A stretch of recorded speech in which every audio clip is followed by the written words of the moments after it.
Welcome back to West Texas View. Welcome to the West Texas View. I'm Johnny Lou Avery, and at the first segment you met Dr. Bobby Jane, who is a professor at the Texas Tech School of Medicine in the psychiatry department. In fact, he's the chair of the psychiatry department, but he's also in private practice with the Texas Tech Physician's Office in both Midland and Odessa.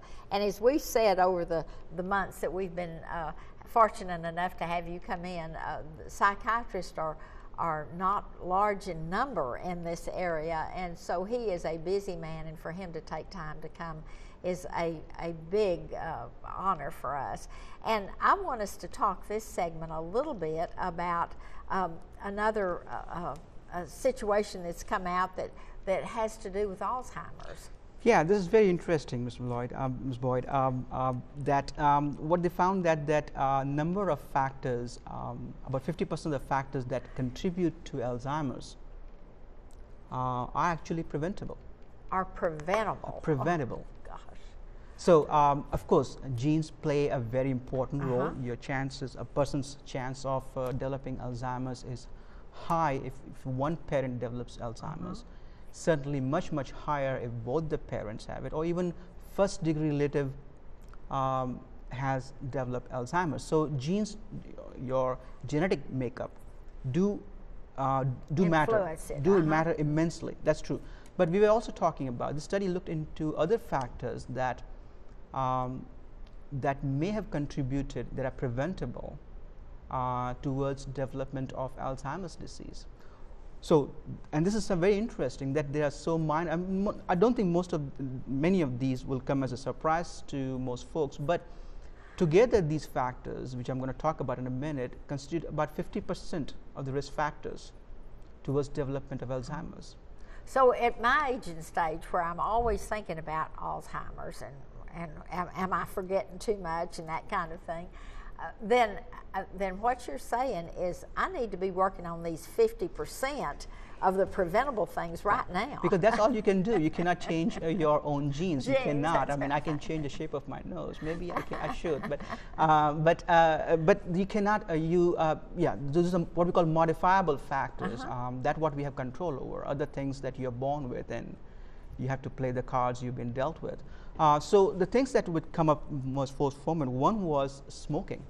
Okay. Don't smoke. Smoking actually contributes is the top of the list is smoking. So if you have to cut down anything or stop something, smoking needs to go.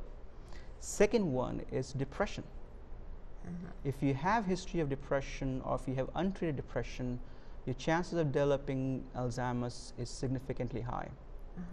So depressed people have a higher risk of developing Alzheimer's compared to folks who don't have depression. So we're talking about if a child develops depression early, that is more important that child be treated. And the longer the depression stays in your life untreated, and unfortunately a whole lot of folks experience and go through depression without realizing it, the higher again, this is not just one single factor, but it significantly increases the chances of developing Alzheimer's.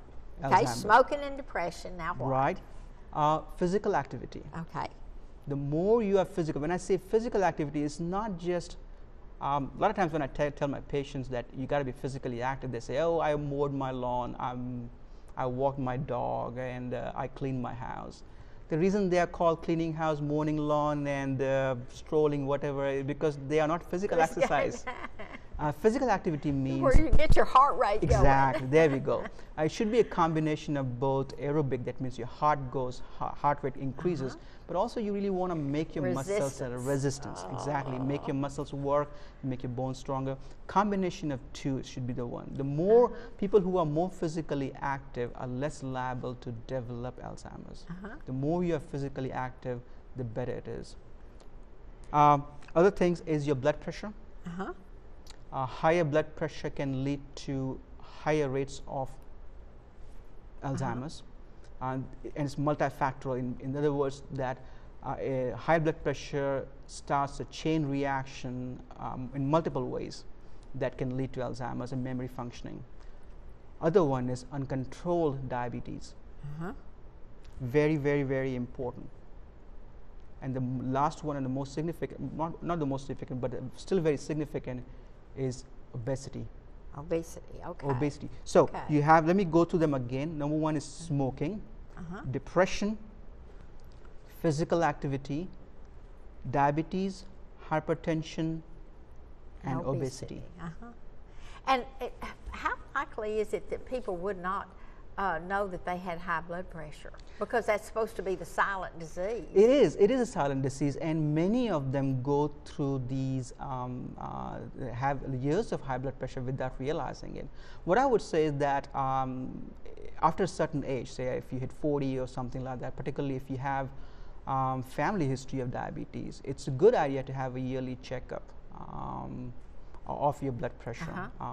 And it won't hurt to have, you know, even 6 months checkup if you have both parents or have siblings diagnosed with high blood pressure. Other signs include headaches, tiredness, or you had trouble concentrating, sleep problems. In other cases, you may have memory functioning problems, cognitive functioning problems. High blood pressure can manifest in so many different ways. It's kind of impossible to pinpoint one, but most significantly, at certain age, you have, you know, strong family history, regular checkup of that, and you should know that. But you know, all of these 6 things that you've given are all things that you can that are not impossible to make changes in your life. You can say, I can't quit smoking, but you really can. You can. And physical activity, you really can. And so these other things like uncontrolled diabetes and blood pressure and depression means just getting the help early. And when you know that the results of those combined with other things is putting you on the fast track to Alzheimer's, that's enough to get me off the couch. I would hope so too. Let me add to one more thing which was included in the study, was that increasing mental activity. What do I mean by mental activity?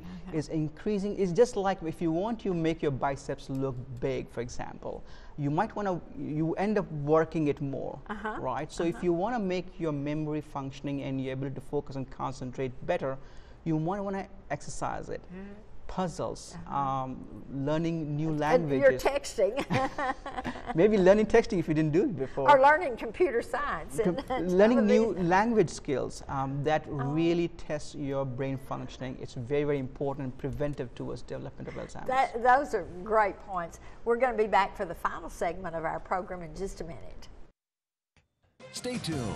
West Texas View will be right back.